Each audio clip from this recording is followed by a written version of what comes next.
Brother చెప్పండి, ఏదైతే వివేకానంద హత్య కేసు సంబంధించిన దాంట్లో అవినాష్ రెడ్డి గారి పాత్ర గురించి గతంలో కూడా విన్నాం.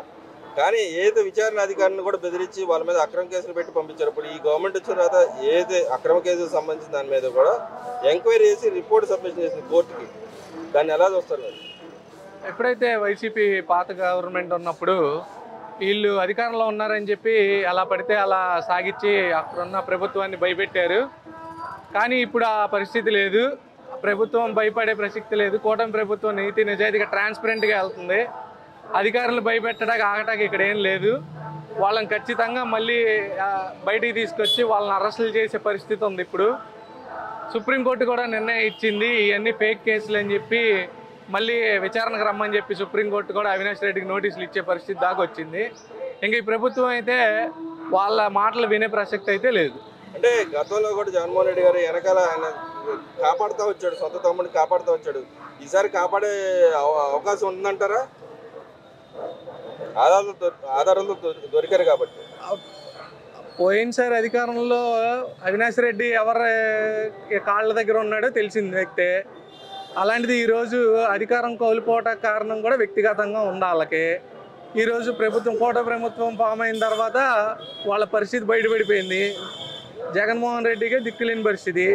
ఇంకా అవినాష్ రెడ్డిని ఎవరు కాపాడతారు? ఎవరు కాపాడే ప్రసక్తి ఏం లేదు. ఖచ్చితంగా గవర్నమెంట్ తన పని తను చేసుకుపోతూ ఉంటుంది. ఎవరిని వదిలిపెట్టే ప్రసక్తి అస్సలు లేదు.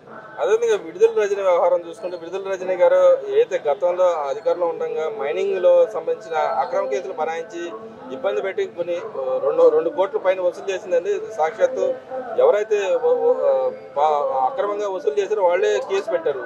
ఇప్పుడు ఆమె బయటకు వచ్చి నా మీద అక్రమ కేసులు పెడతారని చెప్పండి. నిజంగానే అక్రమ కేసులు పెడుతుంది ఈ గవర్నమెంట్? పోయిన ప్రభుత్వంలో తను మినిస్టర్గా ఉన్నట్టు అప్పుడు ఆమె చెప్పిందే చేశారు అధికారులు. ఆ రోజు అప్పటికే ఆ ప్రభుత్వం ఉండగానే ఆమె గురించి బయటకు వచ్చింది. కానీ ఆమె నేనేం చేయలేదు, నాదేం తప్పులేదు అన్నా కూడా అది ఈ ప్రభుత్వంలో ఆధారాలతో పాటు రుజువు అయింది. ఈరోజు ఆమె తప్పించుకునే ఛాన్స్ లేక వాళ్ళ మీద తోస్తూ ఉంది. కానీ ఇక ఎవరైతే బాధపడ్డారో వాళ్ళే ఈరోజు బయటకు వచ్చి ధైర్యంగా ఈ ప్రభుత్వంలో న్యాయం జరుగుద్ది అనుకునే వ్యక్తులు. కాబట్టి ఆమెని వదిలే ప్రసక్తి లేదు. నిజాలు తెలుసు కాబట్టి ఆమె కూడా మాట్లాడలేక ఏదో చెప్పాలి, మేము ఉన్నాం కదా పార్టీలో అని చెప్పి మాట్లాడుతున్నారు. అవి ఏం కుదరని పని లేదు. అంటే ఇక్కడ ఎంపీ శ్రీకృష్ణదేవరాయలు కక్ష కట్టి నా మీద కేసులు పెట్టాడు, మాతో పాటు ఎంపీగా ఉన్నాడు మా పార్టీలోనే, ఇప్పుడు నాకు వ్యతిరేకంగా చర్యలు పాల్పడ్డాడని చెప్పి ఆమె అభియోగాలు మోపింది. దానికి ఆయన చెప్పాడు, మధ్యవర్తుల ద్వారా నా దగ్గరికి ఇప్పుడు వచ్చి నేను సెటిల్మెంట్ చేసుకున్నాను, వాళ్ళకి వెనక డబ్బులు ఇస్తానని చెప్పి మాట్లాడుతుంది. ఏది నిజం అనేది ఆమె చెప్పాలని చెప్పి మాట్లాడుతున్నాడు. దాన్ని ఎలా చూస్తారు? వాళ్ళిద్దరూ పాత ప్రభుత్వంలో ఇద్దరు కలిసి ఉన్న వ్యక్తులే. వాళ్ళు ఒకే పార్టీకి చెందిన వాళ్ళు. అలాంటి పార్టీలో ఉన్న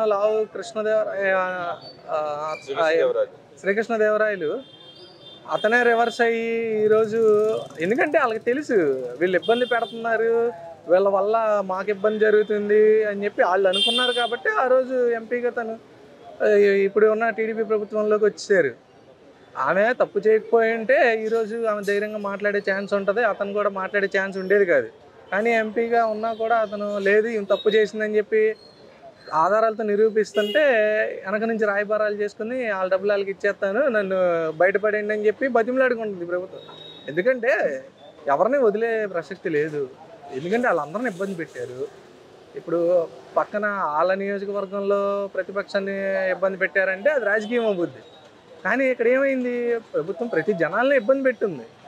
ఇప్పుడు అందరూ స్వేచ్ఛగా ఈరోజు వచ్చి మాట్లాడి మాకు ఆ ప్రభుత్వంలో ఇబ్బంది జరిగిందంటే ఆ రోజు మీకు భయపడ్డారు కేసులకి. పాపం పనులు చేసుకునే వాళ్ళని ఇబ్బంది పెడితే ఏమొస్తుంది? ఈరోజు ఆ ప్రసక్తి లేదు. ఆమె ఎన్ని వెనక రాయబారాలు చేసినా ఆమెను పంపించాల్సినట్టు ట్రీట్ చేసే బాధ్యత ఈ ప్రభుత్వం ఉంది. మరేంటి పేర్ని నాని గారు, మీరు ఎన్ని కేసులు పెట్టినా భయపడే ప్రసక్తి లేదు, మా దగ్గర ఉండి ఫ్లెమింగో పక్షిలాగా అటు ఇటు తిరుగుతూ ఉన్నాడు ఈయన ఎంపీ గారు అని చెప్పి ఆయన మీద తిడుతున్నాడు కదా. ఇంకా రెడ్ బుక్లో అతని పేజీ రాలేదు కాబట్టి మాట్లాడుతున్నాడు. రెడ్ బుక్లో పుస్తకంలో పేర్లు వచ్చిన వాళ్ళు ఎక్కడ ఉన్నారు ఈరోజు? రెడ్ బుక్ రాజ్యాంగం నడుస్తుంది అంటారా? ఆ రోజు అధికారంలో వాళ్ళు ఉన్న ప్రతిపక్షంలో మనం ఉన్నప్పుడు మన పని మనం చేసుకెళ్తుంటే ఎదురొచ్చి ఇబ్బంది పెట్టినారు కాబట్టే లోకేష్ అన్న ఆ పరిస్థితికి వెళ్ళాడు. లేదంటే టీడీపీ చరిత్రలో ఏ రోజు ఇలాంటి పరిస్థితి లేదు కదా. ఎంత బాధపడి ఎంత ఇబ్బందులు పడి ఉంటే ఆ పుస్తకం అనేది క్రియేట్ అయ్యి ఉంటుంది. అందుకని మన పేజీ వచ్చేదాకా ఆగడమే. ఈలోపు ఎన్నైనా మాట్లాడుకో, ఆ రోజు వస్తుంది. కానీ అంటే నిన్న కూడా అంటున్నాడు అంబటి రాంబాబు, రెడ్ బుక్ రాజ్యాంగం నడుస్తూ ఉంది, ఇంకా ఏది పోసాని మురళీకృష్ణ మీద పెట్టిన కేసులు అయ్యి నిలబడవు, ఇప్పటికైనా న్యాయం గెలిచింది అన్నట్టు మాట్లాడుతున్నాడు. కానీ బెయిల్ మీద బయటికి రాగానే దాన్ని ఎలా చూస్తారు? మన అంబటి రాయుడు గారికి కూడా తెలుసు ఏం చేశాడు మన పోసాని కృష్ణమురళి అని తెలుసు కాబట్టి ఏం మాట్లాడలేక మళ్ళీ లోపల అంటే ఇక్కడ అంబటి రాయుడు గారు ఏమడిగారంటే, సెంట్రల్ జైల్లో ఇచ్చిన ట్రీట్మెంట్ ఎట్టుంది, మళ్ళీ రేపు నాకు ఆ సిచ్యువేషన్ వస్తుందేమో అన్న పరిస్థితి అవుతుంది. సో ముందుగానే మన జైలు దగ్గరికి వెళ్ళి తెలుసుకున్నాడు, అంతా బాగానే ఉందా, లేదంటే రేపు నన్ను కూడా జైల్లో వేస్తే ఇలాంటి 3rd డిగ్రీలు ఏమైనా ఉంటాయా అని చెప్పి భయపడి ఎంక్వైరీకి వెళ్ళాడు. అంతే. ఇప్పుడు అతను కూడా వెళ్ళే వ్యక్తే.